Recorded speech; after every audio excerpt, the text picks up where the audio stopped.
Hey everyone, Ted Hill with Superior Image Car Care. Today we're going to be talking about another aerosol product called Fast and Foamy. This is a carpet cleaner, dry foam.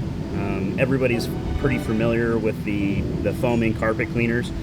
What makes ours a little bit different is purposed for what we use it for. It does have incredible cleaners in it, but it's really designed to pull things up out of embedded fibers, whether that's a upholstery seat or a floor mat or fabric carpeting in a vehicle. It lifts to the surface so we can simply vacuum it away. This also has a clean, light fragrance to it that does dissipate quickly.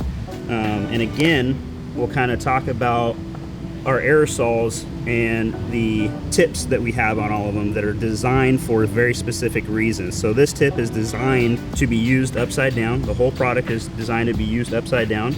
It's really simple. Give it a little bit of a shake, put a nice light layer on, and you let it work, let it dwell, and as soon as you start to see some of the foam kind of dissipating, we can kind of see some in here, we just vacuum it away.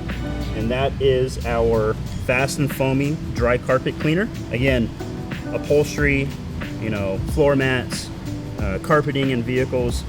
We actually do use it in home use too. So if you want to use it for cleaning up your upholstery couches at home or your rugs at home or anything like that, we can use this product as well.